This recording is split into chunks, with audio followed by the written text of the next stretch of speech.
राम राम जी सबको। ज्ञान की बातें चैनल में आप सबका स्वागत है। उम्मीद करती हूँ आप स्वस्थ होंगे, निरोग होंगे, खुश होंगे।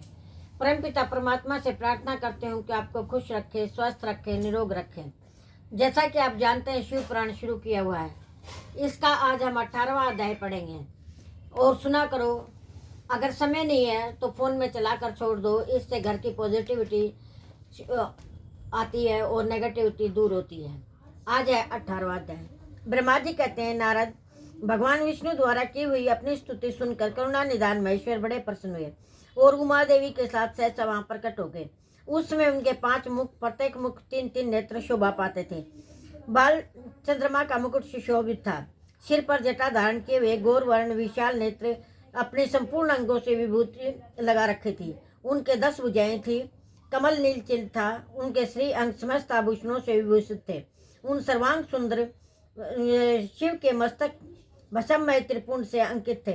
ऐसे विशेषणों से युक्त परमेश्वर महादेव जी की भगवती के साथ उपस्थिति देख देव और भगवान विष्णु ने पुण्य प्रिय वाणी द्वारा उनकी स्तुति की। तब पापहारी करुणा कर भगवान महेश्वर ने प्रसन्नचित्त होकर श्री विष्णु देव का श्वास रूप वेद का उपदेश दिया। मुने उसके बाद शिव ने परमात्मा श्री हरि का गुह्य ज्ञान प्रदान किया। फिर उन परमात्मा ने कृपा करके मुझे भी वह ज्ञान दिया। वेद का ज्ञान प्राप्त करके कृतार्थ हुए भगवान विष्णु ने मेरे साथ हाथ जोड़कर महेश्वर को नमस्कार करके पुनः उनसे पूजन का विधि बताने का सदुपदेश देने के लिए प्रार्थना की। ब्रह्मा जी कहते हैं कि मुने श्री हरि की यह बात सुनकर अत्यंत प्रसन्न हुए। कृपा निदान भगवान शिव ने प्रतिपूर्व की बात कही। श्री शिव बोले, सुरश्रेष्ठ गण, मैंने तुम दोनों को भक्ति से निश्चय बहुत प्रसन्न हूँ। तुम लोग मुझे महादेव की ओर देखो। इसमें तुम्हें मेरा स्वरूप दिखाई देता है। वैसा ही रूप का प्रियतन पूजन चिंतन करना चाहिए। तुम दोनों महाबली हो और मेरा स्वरूप भूता प्रकृति से प्रकट हुए। मुझे सर्वेश्वर के दाएं बाएं अंग से तुम्हारा आविर्भाव हुआ है। ये लोक पिता मैं ब्रह्मा मेरे दाहिने पार्श्व से उत्पन्न हुए और तुम विष्णु मुझ परमात्मा के बाएं पार्श्व से प्रकट हुए। दोनों पर भली भांति प्रसन्न हो और तुम्हें मनवांछित वर देता हूँ। मेरी आज्ञा से तुम दोनों का मुझ में सुदृढ़ भक्ति हो। ब्राह्मण, तुम मेरी आज्ञा का पालन करते हुए जगत की सृष्टि करो। वत्स विष्णु, तुम इस चराचर जगत का पालन करते रहो। हम दोनों ने ऐसा कहकर भगवान शंकर ने पूजा की उत्तम विधि प्रदान की, जिसके अनुसार पूजित होने पर वे पूजन को अनेक प्रकार के फल देते हैं। शंभु को उपयुक्त बात सुनकर मेरे से श्रीहरि ने महेश्वर को हाथ जोड़कर प्रणाम किया। भगवान विष्णु बोले, प्रभु, यदि हमारे प्रति आपके हृदय में प्रीति उत्पन्न हुई है और यदि आप हमें वर देना आवश्यक समझते हैं, तो हम यही वर मांगते हैं कि आप में हम दोनों के सदा अनन्य एवं अविचल भक्ति बनी रहे। ब्रह्मा जी कहते हैं, मुने श्री हरि की बात सुनकर भगवान हर ने पुनः मस्तक झुकाकर प्रणाम करके हाथ जोड़े खड़े हुए।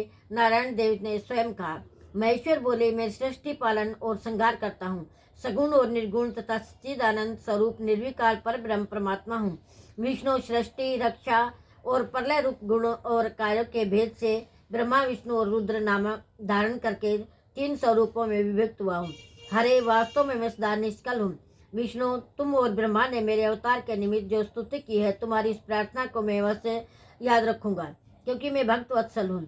ब्राह्मण, मेरा ऐसा ही परम उत्कृष्ट रूप तुम्हारे शरीर से श्लोक में प्रकट होगा, जो नाम से रुद्र कहलाएगा। मेरे अंश से प्रकट हुए रुद्र की सामर्थ्य मुझसे कम नहीं होगी। जो मैं हूँ वही यह रुद्र है। पूजा की विधि विधान की दृष्टि से भी मुझ में और इसमें कोई अंतर नहीं है। जैसे ज्योति का जल आदि के साथ संपर्क होने पर उसमें स्पर्श दोष नहीं लगता, उसी प्रकार मुझ निर्गुण परमात्मा को किसी के संयोग से बंधन नहीं प्राप्त होता। यह मेरा शिव रूप है। जब रुद्र रूप प्रकट होंगे तब वे शिव के तुल्य होंगे। महामुने, उनमें से शिव में पर्यायपन का भेद नहीं करना चाहिए। वास्तव में एक ही रूप सब जगत में व्यवहार निर्वाह करने के लिए 2 रूपों में विभक्त हो गया। अतः शिव और रुद्र में कभी भेद बुद्धि नहीं करनी चाहिए। वास्तव में सारा दृश्य ही मेरे विचार से शिव रूप है। मैं, तुम, ब्रह्मा तथा जो ये रुद्र प्रकट होंगे वे सब के सब एक रूप हैं। इनमें भेद नहीं है। भेद मानने पर अवश्य ही बंधन होगा। तथापि मेरा शिवरूप ही सनातन है। यही सदा सब रूपों का मूलभूत कहा गया है। ये सत्य ज्ञान और अनंत ब्रह्म है। ऐसा जानकर सदा मन में यथार्थ स्वरूप का दर्शन करना चाहिए। ब्राह्मण, सुनो, मैं तुम्हें एक गोपनीय बात बता रहा हूँ। मैं स्वयं ब्रह्मा जी की भ्रिकुटी से प्रकट होऊंगा। गुणों में भी मेरा प्राकट्य कहा होगा। जैसा कि लोगों ने कहा है, तामस प्रकृति के हैं। वास्तव में उस रूप में अहंकार का वर्णन हुआ है। उस अहंकार को केवल तामस ही नहीं, वैकारिक भी समझना चाहिए, क्योंकि सात्विक देवगुण वैकारिक अहंकार की सृष्टि है।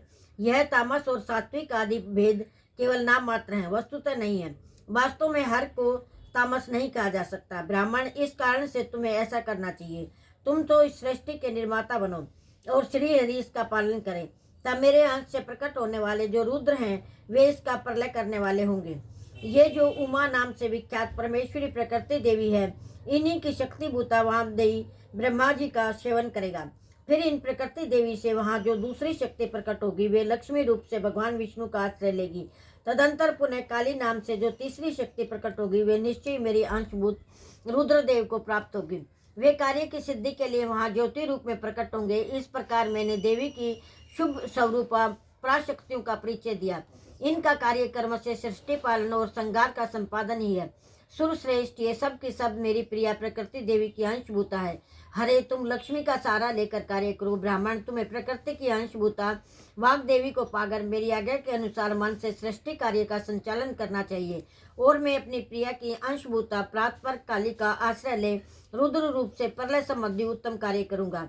तुम सब लोग अवश्य ही संपूर्ण आश्रमों तथा उनसे भिन्न अन्य विविध कार्यों द्वारा चारों वर्णों से भरे हुए लोक की सृष्टि एवं रक्षा आदि करके सुख पाओगे। हरे, तुम ज्ञान विज्ञान से संपन्नता संपूर्ण लोकों की हितैषी हो। अतः मेरी आज्ञा पाकर जगत में सब लोगों के लिए मुक्तिदाता बनो। मेरा दर्शन होने पर जो फल प्राप्त होता है, वही तुम्हारा दर्शन होने पर होगा। मेरी ये बात सत्य है, सत्य है, इसमें संशय के लिए स्थान नहीं है। मेरे हृदय में विष्णु है और विष्णु के हृदय में मैं हूँ। जो इन दोनों में अंतर नहीं समझता, वही मुझे विशेष प्रिय है। श्री हरि मेरे बाएं अंग से प्रकट हुए हैं, ब्रह्मा का दाहिने अंग से प्राकट्य हुआ है, और महाप्रलयकारी विश्व आत्मा रुद्र मेरे हृदय से प्रादुर्भात होंगे। विष्णु में ही सृष्टि पालन और संहार करने वाला रज आदि त्रिविध गुणों द्वारा ब्रह्मा, विष्णु और रुद्र नाम से प्रसिद्ध हो तीनों रूपों में पृथक पृथक प्रकट होता हूँ। साक्षात शिव गुणों से संपन्न, गुणों से भिन्न है। वे प्रकृति और पुरुष से विपरीत हैं। अद्वितीय, नित्य, अनंत, पूर्ण और निरंजन पर ब्रह्म परमात्मा है। तीनों लोकों का पालन करने वाले श्री हरि भीतर तमोगुण और बाहर सत्व गुण धारण करते हैं।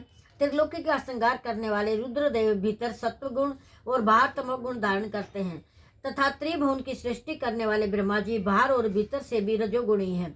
इस प्रकार ब्रह्मा, विष्णु तथा रुद्र इन तीन देवताओं में गुण हैं, परंतु शिव गुणातीत माने गए हैं। विष्णु, तुम मेरी आज्ञा से इन सृष्टिकर्ता पितामह का प्रसन्नता पूर्वक पालन करो। ऐसा करने से तीनों लोकों में पूजनीय होगे।